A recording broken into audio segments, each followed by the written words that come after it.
বৌমা, সি তোমার আমার নিজের মেয়ের চাইতে বেশি ভালোবাসতাম, ভালোবাসায় কোনো কমতি আসিল না। আর তুমি কিনা অন্য একটা পরপুরুষের লগে ফষ্টি নষ্টি ডলাডলি। ছি বৌমা, তুমি এই কাজটা কিভাবে করলা? ও কি বলবে? ওর কি বলার কোনো মুখ আছে? ছি ছি ছি ছি ছি! যে কিনা নিজের স্বামী ইনস্ট্যান্ট থাকা অবস্থায় একটা পরপুরুষের সঙ্গে বাগানের মধ্যে জড়াজড়ি করে ঢলাঢলি করে, তার মতো একটা মেয়ে আমি আমার জীবনে কখনোই রাখতে চাই না। আমার ভাবতেও ঘৃণা লাগছে যে তুমি আমার অগোচরে একটা পরপুরুষের সঙ্গে পরকিয়া করে বেড়াও। আরে কি নেই আমার? আমার বাড়ি আছে, গাড়ি আছে, কোটি কোটি টাকা আছে, ব্যাংক ব্যালেন্স আছে, আর তুমি কিনা তা রেখে তুমি একটা বাজে ছেলের সঙ্গে সময় কাটাচ্ছ। ঠিক আছে, তুমি যেহেতু আমাকে পছন্দই করো না, তুমি আমার বিপক্ষে যাচ্ছ, তোমার মতো একটা মেয়েকে আমার জীবনে আর কোনো দরকার নেই। আমি তোমাকে ডিভোর্স দেব। এই মুহূর্তে আমার বাড়ি থেকে চলে যাও, যাও বলছি। দাঁড়াও!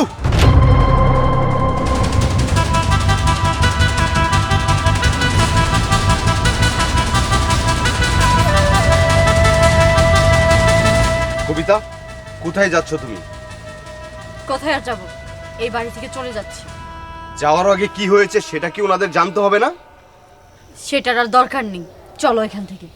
দাঁড়াও, কি হয়েছে আর কি ভেবে ওকে বাড়ি থেকে বের করে দিচ্ছেন? এই তুমি কে? আর সেই কৈফিয়ত কি আমি তোমাকে দিব? আমি কে? আমি হচ্ছে ওর কাজিন। আর আপনি আজকে বাগানে যার সাথে ওকে দেখেছেন, আমি সে। ও আমার কাছে গিয়েছিল, কিন্তু কেন গিয়েছিল সেটা কি আপনারা জানেন? সেটা জানার কি আছে? যেটা চোখে দেখার তা কি কখনো মিথ্যে হতে পারে?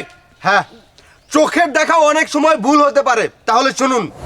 কিরে, চুপ করে আছিস কেন? কথা বল। তোর সাথে আমার কোনো কথা নেই। তোকে আমি কতবার করে বলেছিলাম যে আমার বিয়েতে আয়, তুই তো আসলিই না।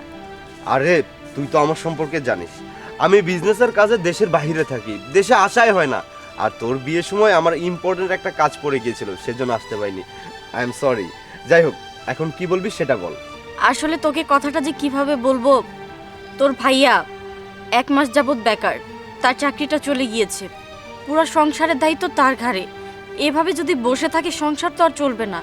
তাই বলছিলাম কি, তুই যদি তাকে একটা কাজের ব্যবস্থা করে দিতি তাহলে খুব ভালো হতো। আরে বাহ, তুই তো আমাকে চিন্তা মুক্ত করে দিলি। আমি তো এমন একজন বিশ্বস্ত লোকই খুঁজছিলাম। শোন, আমি বিজনেসের জন্য দেশে আসতে পারি না। আমি দেশে নতুন একটা প্রজেক্টের কাজ শুরু করছি। এখানে আমার একজন বিশ্বস্ত লোক দরকার। আর সেটা তোর হাজবেন্ডের থেকে কে বড় হতে পারে? তোর হাজবেন্ডের চাকরি কনফার্ম। তোর হাজবেন্ডের স্যালারি হবে 1 লক্ষ টাকা। তোর কোনো প্রবলেম আছে? কি বলছিস? এটা তো অনেক। Thank you so much. আসলে তুই আমার কাজিন না, নিজের ভাইয়ের মতো। মাই গড, তার মানে আমারই ভুল ছিল। আমার জন্যই কবিতা। হ্যাঁ, আপনার জন্যই আমার কাছে গিয়েছিল, শুধুমাত্র আপনার চাকরির জন্য। কবিতা আমার কাজিন। ছোটবেলায় একসাথে আমরা বড় হয়েছি, একসাথে খেলেছি, একসাথে খেয়েছি, একসাথে পড়াশোনা করেছি। আমি আসলে বিজনেসের কাজে দেশের বাইরে বেশিরভাগ সময় থাকি, সেজন্য আপনাদের বিয়েতে আসতে পারিনি। আর কবিতা যখন হুট করে আমাকে ফোন দিয়ে বললো ইমার্জেন্সি দরকার, ওর সাথে আমি দেখা করেছিলাম।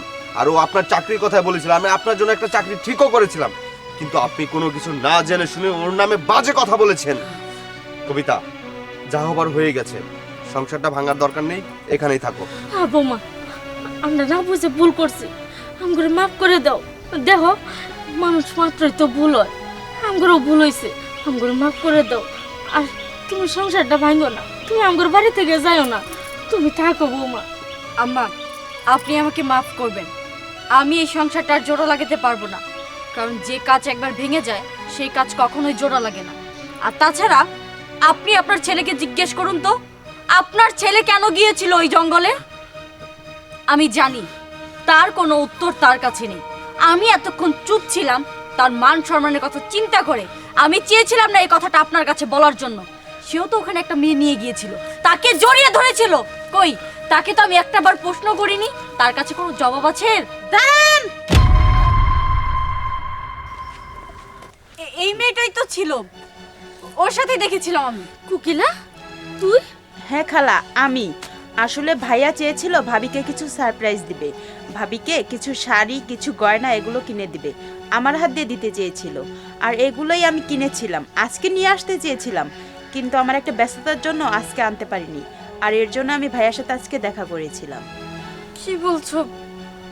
আর আমি কি না, মানে শোন, দোষ তোদের দুইজনেরই আছে।